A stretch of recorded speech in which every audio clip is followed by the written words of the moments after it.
en cuanto a la intervención en el conflicto, porque el conflicto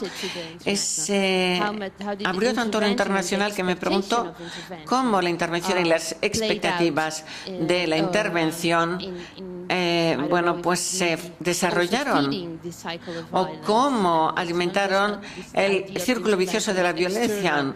No es la idea de que la intervención fue externa totalmente al conflicto, no, sino las preguntas concretas que te he hecho.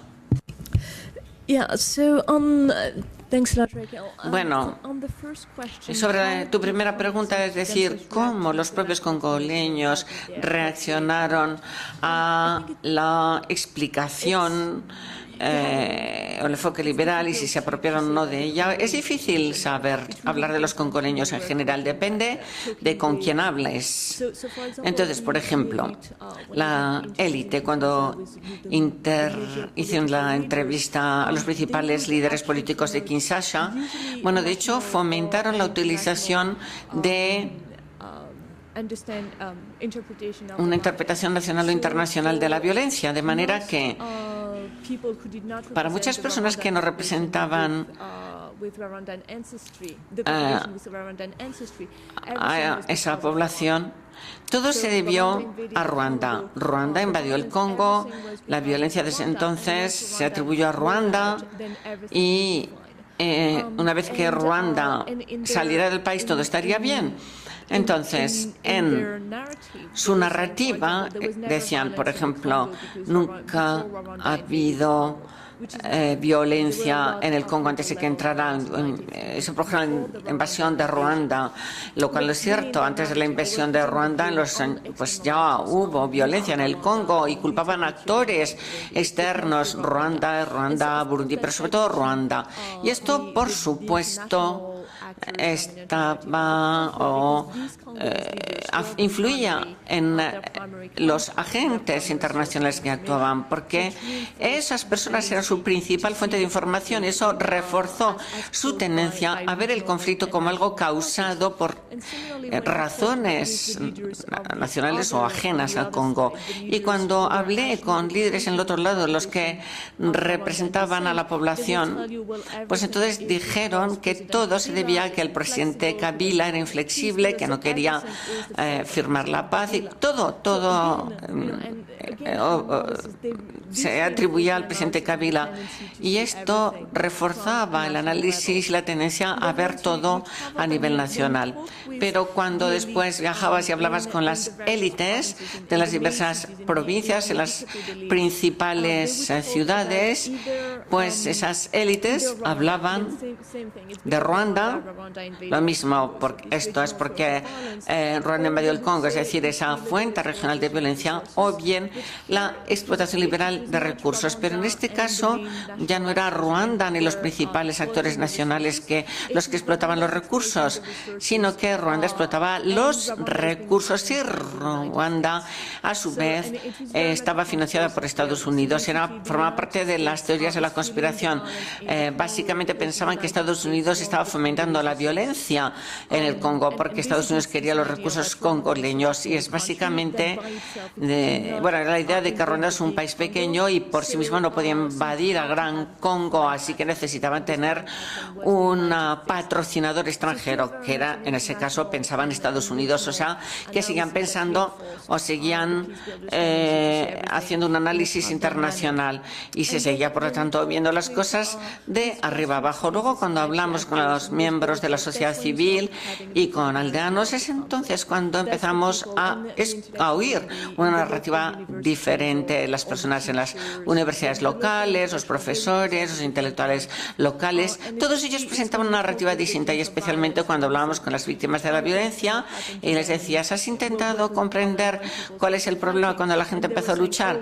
Pues decían, bueno, tenemos un problema con este pueblo, o este pueblo está dominado por tal o cual grupo. Hablaban de cosas locales. Solamente cuando hablas con la gente de los pueblos, de las aldeas, con el pueblo que se encuentra in situ, con personas en las provincias o en las capitales urbanas como Bukavu, Goma, etcétera, es distinto, pero luego las personas de las zonas rurales empiezan a decirte o a hablarte de las causas, las microcausas, y lo que pensabas que era a un nivel provincial o nacional, pues la verdad es que estaba relacionado con que fulanito menganito intentaba quedarse con tus tierras y bueno, resulta que era Tutsi o Hutu.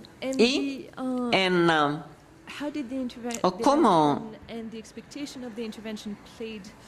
influyó la intervención, las expectativas de la intervención, cómo alimentó la violencia. Pues tienes totalmente razón.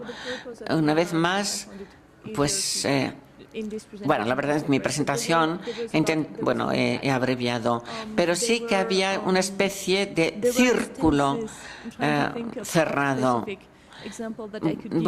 Bueno, quería dar un ejemplo concreto, pero no lo he encontrado. En algunos casos, la gente utiliza estrategias concretas para la violencia como manera de llamar la atención a los actores internacionales. Por ejemplo,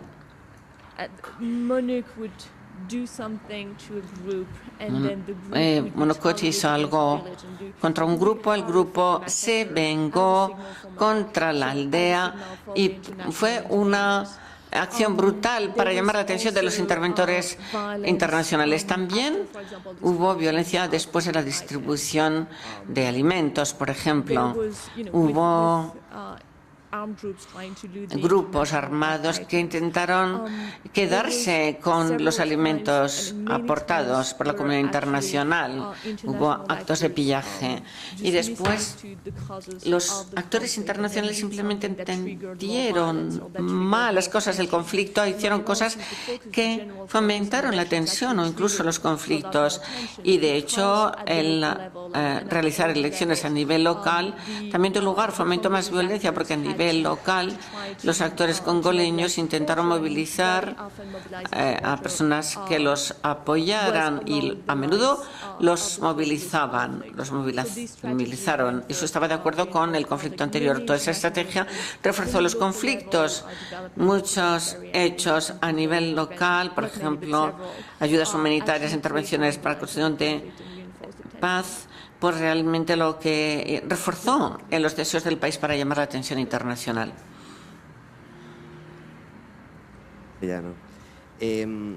Aunque tú ya lo has señalado desde el primer momento, que tu análisis del conflicto no adapta la perspectiva del complejo de la paz liberal, sí que es cierto que el análisis temporal que te ha permitido este análisis del conflicto, estas diferentes presencias en diferentes periodos del conflicto, puede añadir a tu análisis del origen del conflicto o la presencia de causas locales o de problemas locales que están como minorizados en el análisis del conflicto, una serie de agravios que se han añadido a raíz de la intervención internacional desde la perspectiva del complejo de la paz liberal.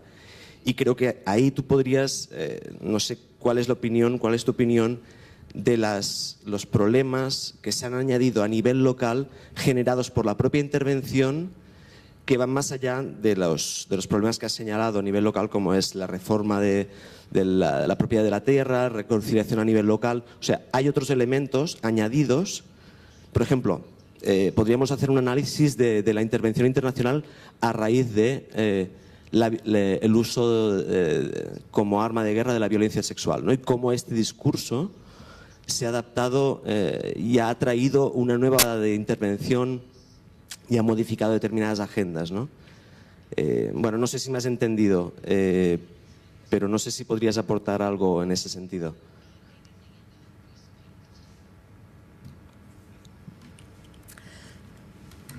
Sure.